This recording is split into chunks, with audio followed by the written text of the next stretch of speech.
Hi everyone, welcome. This is a new appointment of the Master is here.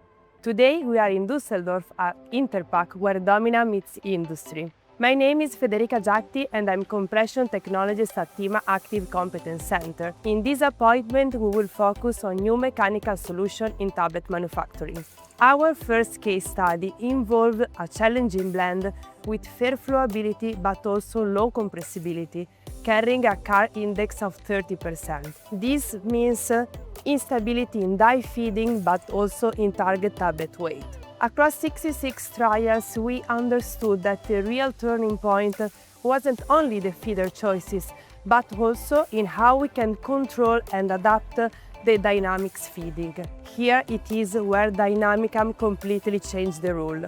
By adjusting the loading position, the Dynamicam made it possible to explore different field scenarios where we were able to achieve a weight variability consistently below 1%. We didn't force the process, we orchestrated it. By shaping in the real time the refill with high precision and in total automatic mode, the blend stopped fighting and started performing. Our second case study involved a completely different challenging blend because it was highly prone to capping, basically due to the brittle nature of its component. Here the goal wasn't only to solve the defect, but also to improve the production output. We performed 84 trials, experimenting contact time management and introducing an additional compaction step thanks to our compaction cam called Preforma.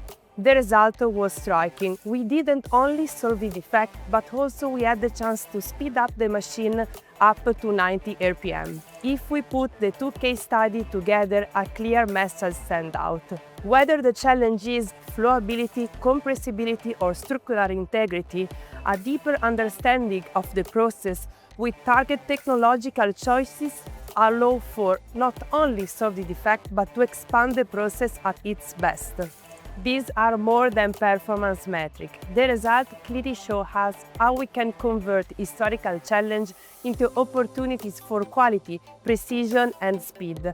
And lastly, how science-driven choices allow for more competitive manufacturing. Thank you for joining us, and the Master continues.